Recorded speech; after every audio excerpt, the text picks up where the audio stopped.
Hello বাচ্চা party, কেমন আছো তোমরা? আমি তোমাদের রিয়া ম্যাম নিয়ে চলে এসেছি আরও একটা অঙ্কের ক্লাস। তো আমরা অলরেডি বাস্তব সংখ্যা চ্যাপ্টারের থেকে কোষে দেখি 1.1 করে ফেলেছি। যারা এখনো দেখোনি উপরের আই বাটনে ক্লিক করে এক্ষুনি ক্লাসটা করে নাও।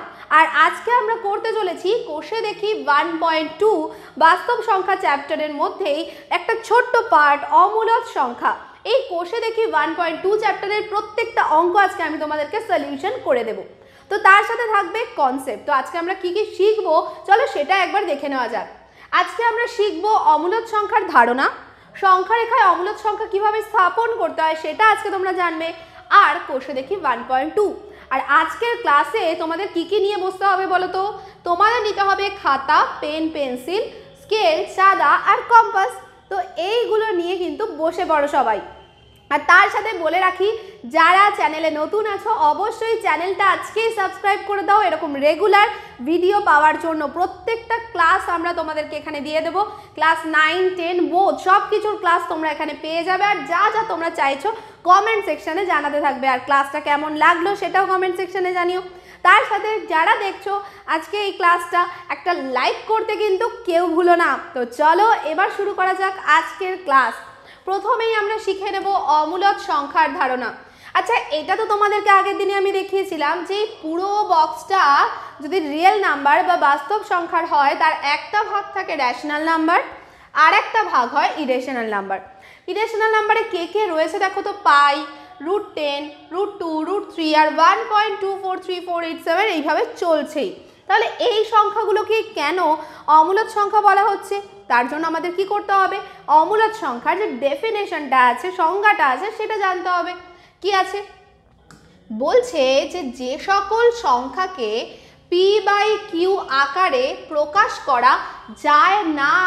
আমরা রেশনাল নাম্বার বা মূলদ সংখ্যার সময় কি পড়েছিলাম যে p/q আকারে প্রকাশ করা যায়, তাহলে মূলদ সংখ্যা বলা হয়। যেমন ধরো আমি যদি বলতাম 3, এই সংখ্যাটাকে আমরা লিখতে পারি 3/1, তাহলে এটা মূলদ সংখ্যা। তাহলে যাকে এইভাবে লেখা যাবে না সেটাই অমূলদ সংখ্যা। এবার তোমরা বলবে তাহলে ম্যাম কোন সংখ্যাকে আমরা p/q আকারে লিখতে পারি না, তার উদাহরণ দিন। তো চলো একটা ছোট্ট উদাহরণ তোমাদেরকে দিই। ধরো আমি বললাম 0.3 আর এর মাথায় একটা বার আছে। এটার মানে হলো যে এই যে 0.3 এটা পরপর 3 হতেই থাকছে। তো একে যদি ভগ্নাংশ করতে হয় এটাকে আমরা লিখতে পারি কি 3/9, তার মানে p/q আকারে লিখতে পারলাম। তো তাহলে কোনো একটা দশমিক সংখ্যা যদি আবৃত্ত দশমিক হয়, যে বারবার ফিরে আসছে সংখ্যা বা সংখ্যাগুলো, সেক্ষেত্রে এটা হয়ে যাবে মূলদ সংখ্যা। কিন্তু যদি এরকম হতো 0.243879 এরকম চলছেই, দেখো কিচ্ছু ফিরে আসছে না বা কোনো রিপিট হচ্ছে না, তাহলে সেক্ষেত্রে এটা হয়ে যাবে অমূলদ সংখ্যা। কারণ একে আমরা ভগ্নাংশের আকারে তো লিখতেই পারবো না, তাই জন্য এটা হয়ে যাবে অমূলদ সংখ্যা।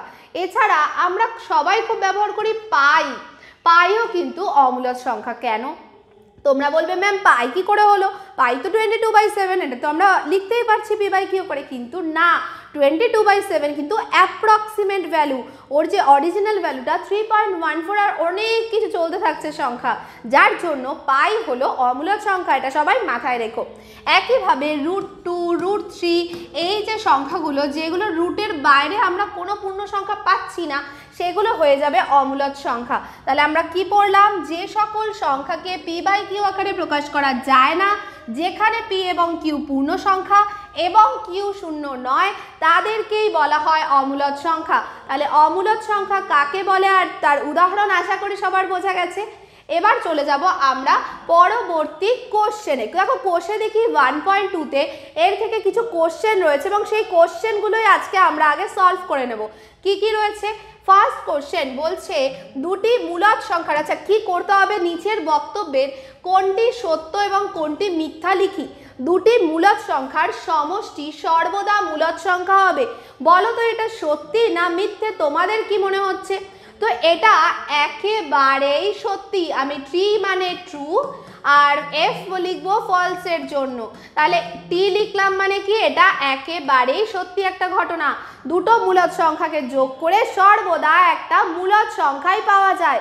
তাহলে 2 + 3 এটা করলে আমরা কত পাচ্ছি 5, আর দুটো মূলদ সংখ্যা যোগ করে আমরা কি পেলাম, মূলদ সংখ্যা পেলাম। পরবর্তী স্টেটমেন্ট বা বিবৃতি কি বলা আছে, দুটি অমূলদ সংখ্যার সমষ্টি সর্বদা অমূলদ সংখ্যাই হবে।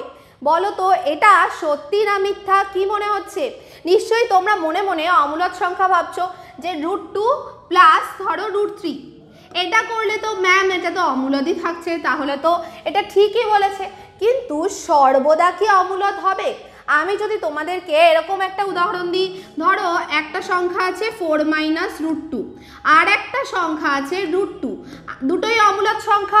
আমরা যদি যোগ করি -√2 + √2 কি হবে, কেটে যাবে, থেকে যাবে কে 4, মূলদ সংখ্যা হয়ে গেল না?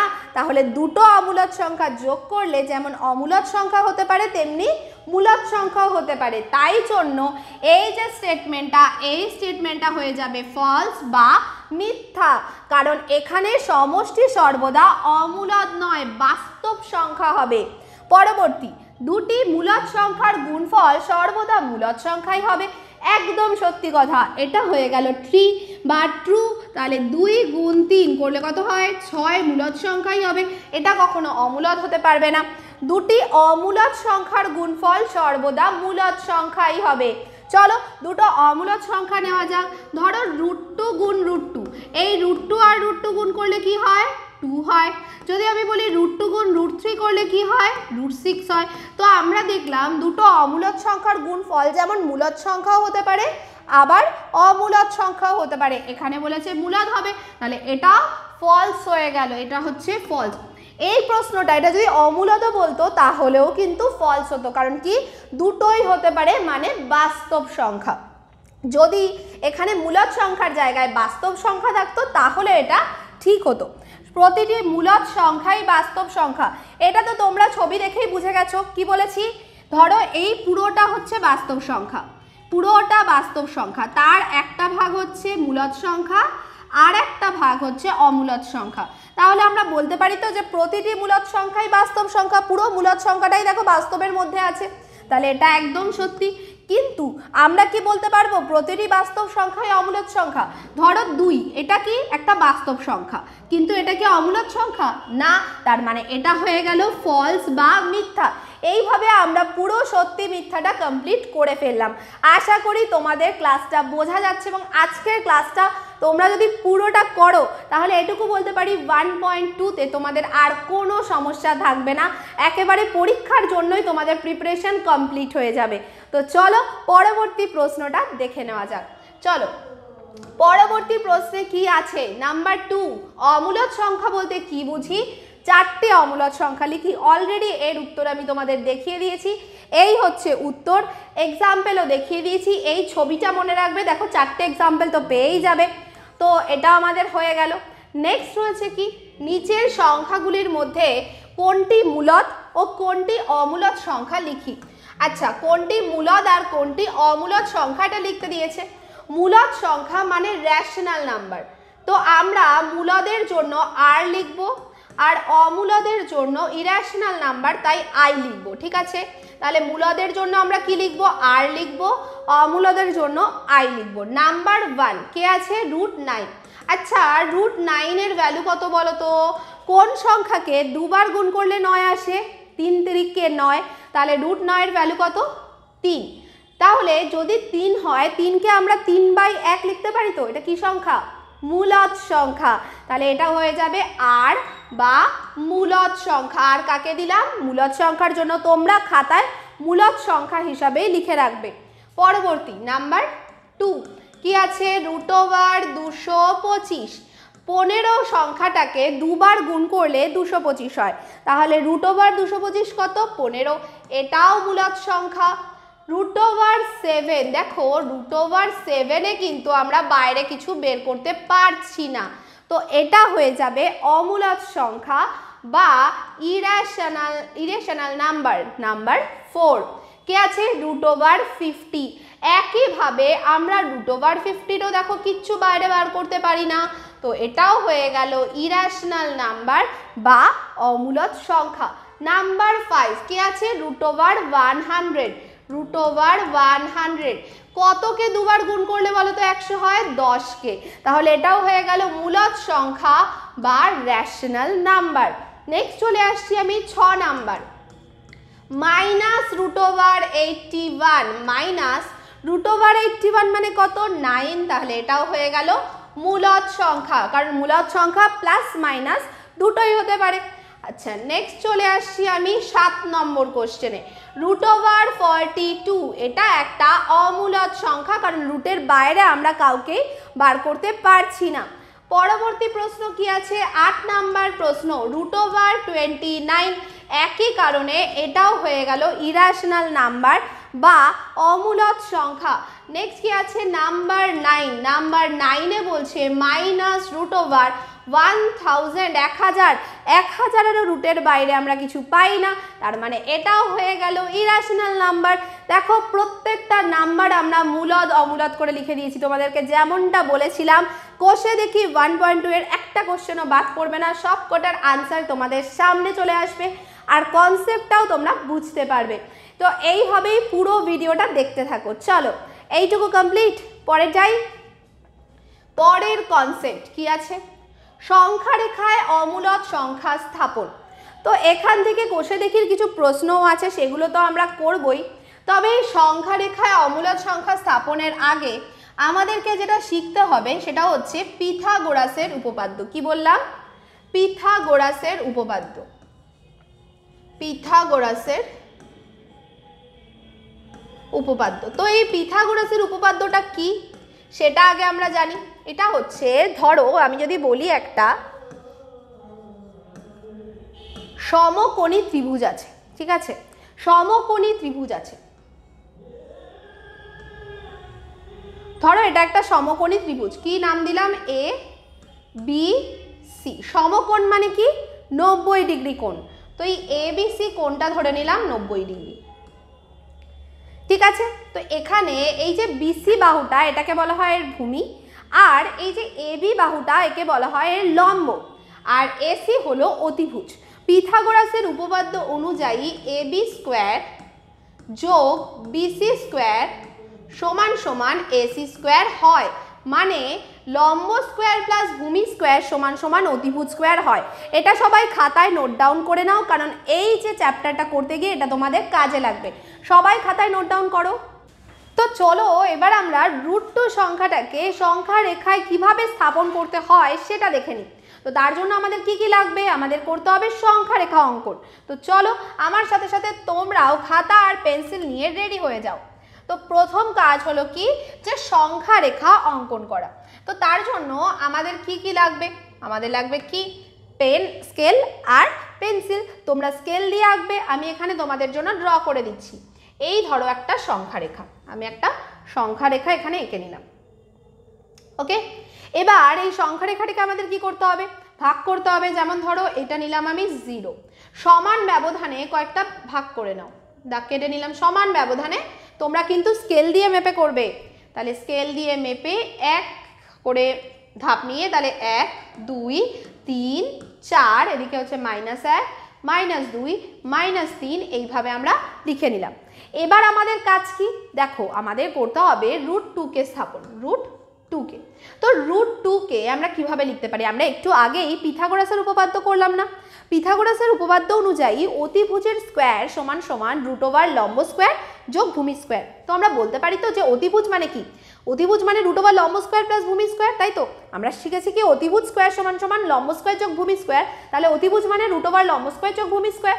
তাহলে রুটের মধ্যে যদি আমি 2কে 1 যোগ 1 লিখি, আর এই 1 মানে তো আসলে 1 স্কোয়ার যোগ 1 স্কোয়ার, তাহলে বলতে পারছি না লম্ব স্কোয়ার প্লাস ভূমি স্কোয়ার। তার মানে আমরা 1 লম্ব আর 1 ভূমি নিয়ে যদি একটা সমকোণী ত্রিভুজ আঁকি, তার যে অতিভুজ হবে সেটাই √2 এর সাথে সমান হবে। তাহলে আমাদের কাজ কি? সমকোণী ত্রিভুজ আঁকা। সমকোণী ত্রিভুজ মানে কি? যার একটা কোণ 90 ডিগ্রি হবে, আর 90 ডিগ্রি কোণ আঁকতে আমাদের কি লাগে? চাঁদা লাগে। আর কি লাগবে? আমাদের কম্পাস লাগবে। তো চাঁদা আর কম্পাস আমরা নিয়ে নিলাম। তোমার কাজ হলো চাঁদাকে এই 1 পয়েন্টে বসাও, বসিয়ে একটা 90 ডিগ্রি মাপ নাও। মাপ নিয়ে তোমাকে কি করতে হবে, এখান থেকে একটা সরল রেখা ড্র করতে হবে ঠিক 90 ডিগ্রি এবং এক মাপ নিয়ে। দেখো একের থেকে বেশি যেন না হয়, এক মাপ নিয়ে একটা সরল রেখা এঁকে দাও। তো এই হলো আমাদের সরলরেখার মাঝে কত ডিগ্রি কোণ আছে, 90 ডিগ্রি কোণ তোমরা চাঁদার সাহায্যে দেখে নেবে। এবার এই 0 থেকে এই 1 পর্যন্ত কি করো, জয়েন করে দাও, জয়েন করে দাও, তাহলে তৈরি হয়ে যাবে কি একটা সমকোণী ত্রিভুজ। সমকোণী ত্রিভুজ দেখতে পাচ্ছি আমরা, আমি নাম দিয়ে নিচ্ছি ও এ, এটা ধরলাম ও এ, এটা হচ্ছে এর অতিভুজ। এবার ভাবো 0 থেকে 1, ভূমি কত 1, একই মাপ নিয়ে করেছি, মানে এই যে এই পয়েন্টটা এ থেকে ধরো এটা আমি দিলাম বি, তাহলে এ বিও কি 1, তাহলে 1 স্কোয়ার প্লাস 1 স্কোয়ার 2 √2, তাহলে √2 হয়ে গেল এই অতিভুজটা। এই জায়গাটা তার মানে হচ্ছে √2 এর মাপ। কিন্তু আমাদের তো সংখ্যা রেখায় স্থাপন করতে হবে, এটা তো সংখ্যা রেখার উপরে নেই এই বিন্দুটা, তাহলে এই বিন্দুটাকে আমরা সংখ্যা রেখায় কি করে নিয়ে আসবো, তার জন্য আমাদের লাগবে কি, আমাদের কম্পাস লাগবে। তো কম্পাসকে আমাদের কি করতে হবে, প্রথমে ছোট করে নাও, ছোট করে নিলাম, আমরা কোথায় বসাবো, শূন্যতে বসাবো কম্পাসকে, একদম শূন্যর উপরে বসিয়ে দাও। বসিয়ে আমরা একটু কাট করে নিলাম কম্পাসটাকে, আর একটু ছোট করব, করে আবারও আমরা শূন্যর উপরে বসাবো। চলো এ পর্যন্ত মাপ নিতে হবে, আর একটু বড় করলাম, একে নিয়ে আসলাম এখানে শূন্যতে। চলো আর একটু ছোট, মাপ কার নিতে হবে বোঝা যাচ্ছে তো, ও থেকে এ পর্যন্ত, ও থেকে এ পর্যন্ত।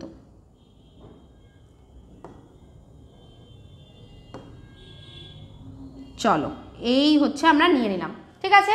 এবার আমাদের কাজ কি, এবার আমাদের কাজ হলো এই যে এ পয়েন্ট, এখান থেকে শুরু করে আমাদের কি করতে হবে, একটা বৃত্তচাপ আঁকতে হবে সংখ্যার রেখার উপরে। তো চলো আমরা একটা বৃত্তচাপ এখান থেকে ড্র করে দিই। দেখো বৃত্তচাপ এঁকে দিলাম। এবার যেই আমাদের বৃত্তচাপ আঁকা হয়ে গেল, তার মানে এই যে পয়েন্টটা আমরা পেলাম এখানে, এই যে সংখ্যা রেখায় যে পয়েন্টটা পেলাম, এটা হচ্ছে এই পয়েন্টটা, যেটার মান ছিল কত, √2। তাহলে √2কে আমরা সংখ্যা রেখায় স্থাপন করে নিলাম এইভাবে অনেক সহজে। বোঝা গেল কি করতে হলো, √2কে আমরা স্থাপন করা শিখে গেলাম। এবার ধরো তোমাকে বললো যে √2 না, √3কে স্থাপন করে দেখাও। তুমি ভাবলে যে তাহলে √3কে আমি কি করে স্থাপন করব, √3কে কিভাবে করবে, দেখো আবারও আমরা দুটো সংখ্যার যোগফল আকারে লিখব।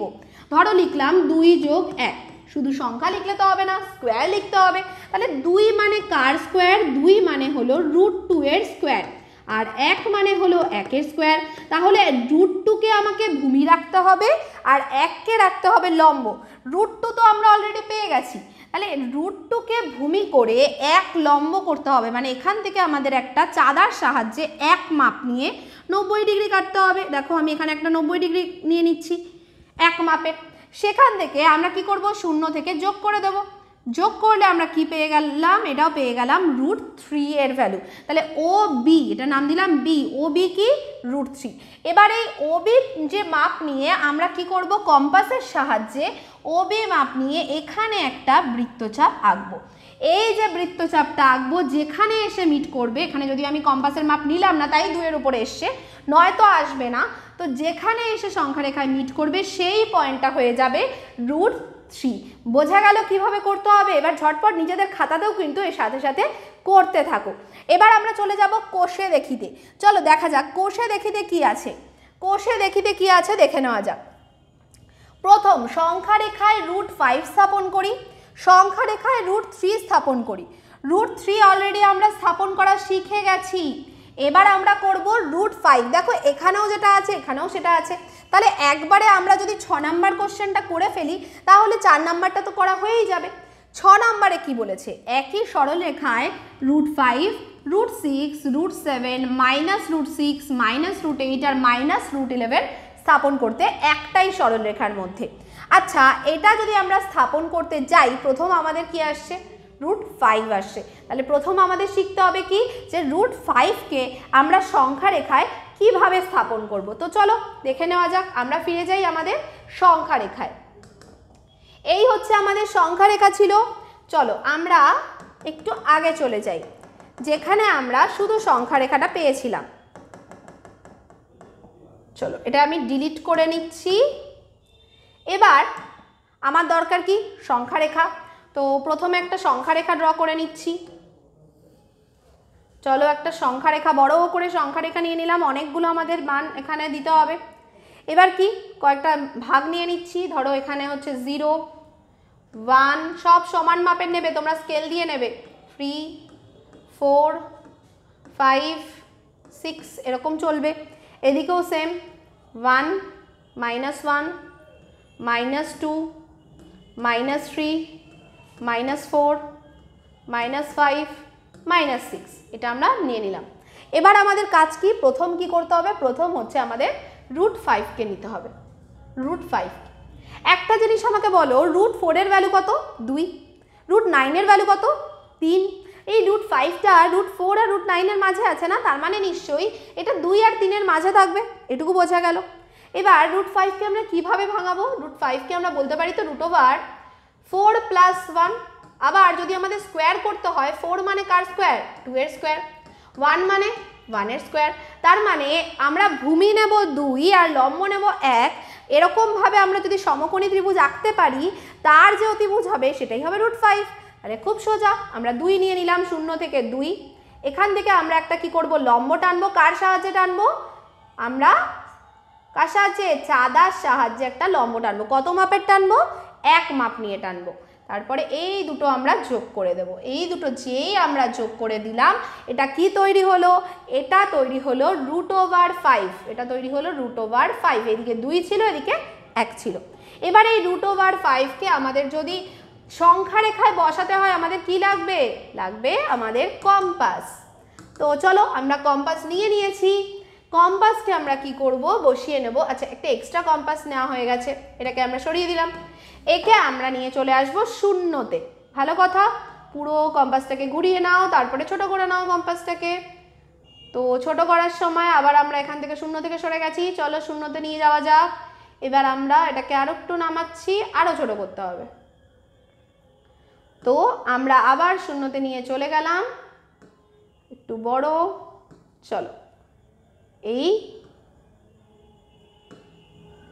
মাপটা তোমরা ঠিকঠাক করে নিয়ে নেবে, যেখানে √5 পর্যন্ত আমাদেরকে দরকার। চলো চলে এসছি √5 পর্যন্ত। দেখো 0 থেকে √5 পর্যন্ত সংখ্যার মাপ নেওয়া হয়ে গেছে। এবার আমরা একটা কি করব, বৃত্তচাপ অঙ্কন করব। করা হয়ে গেল। এই যে বৃত্তচাপটা আমাদেরকে কি করলো, যে এখানে সংখ্যা রেখার উপরে যে বিন্দুতে, দেখো এখানে যে বিন্দুতে কানেক্ট করলো, এটাই হচ্ছে আমাদের √5 এর ভ্যালু, বা √5 কে সংখ্যা রেখায় এইভাবে আমরা স্থাপন করলাম, এটা নাম দিলাম এ। তাহলে √5 আমাদের হয়ে গেল। √5 এর পরে আমাদের কাজ কি ছিল? কাকে সংখ্যা রেখায় স্থাপন করা? √5 এর পরে আমাদের কাজ ছিল √6 কে আমাদের সংখ্যা রেখায় স্থাপন করা, √6 কে। আচ্ছা, আমরা ব্ল্যাক কালি নিয়ে নিই।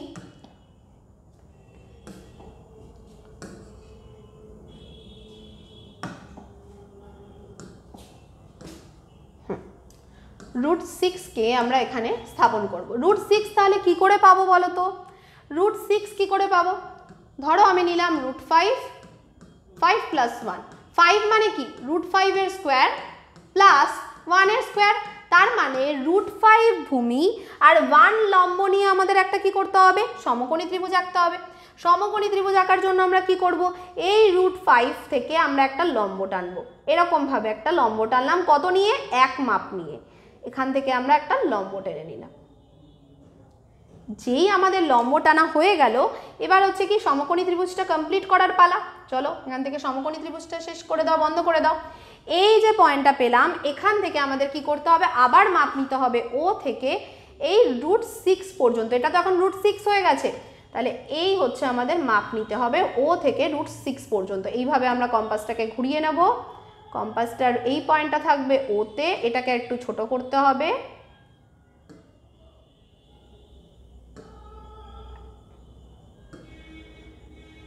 এটাকে ফিক্সড করে নিলাম।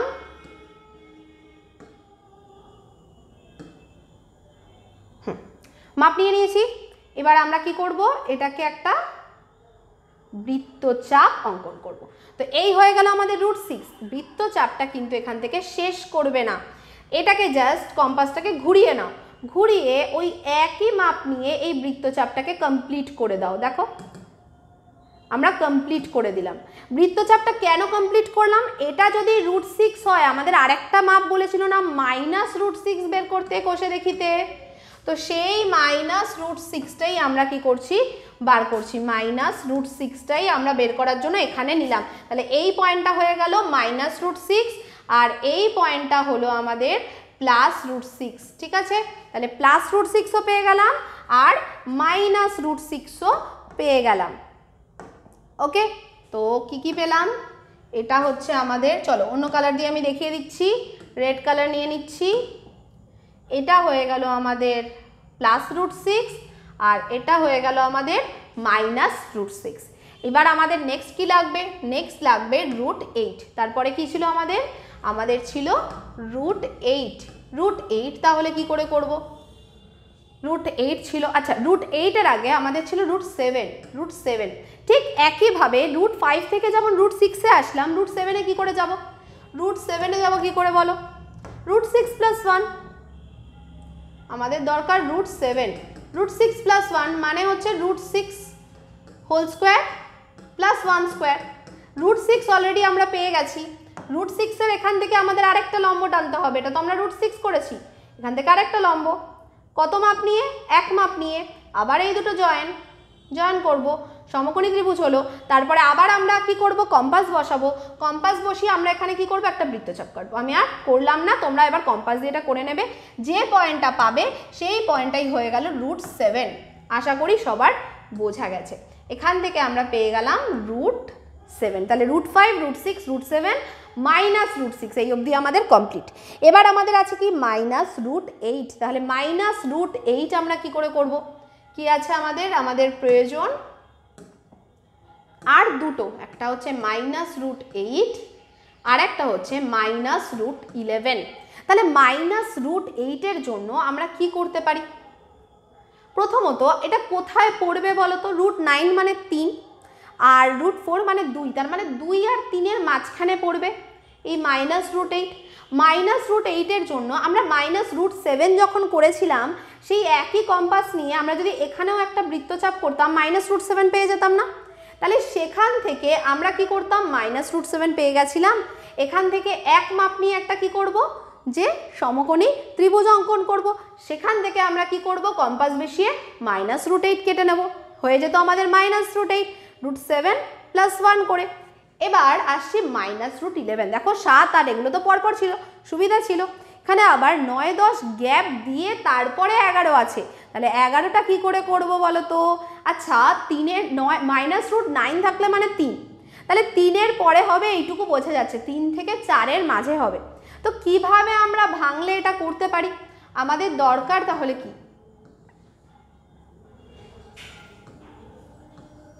√10 + 1।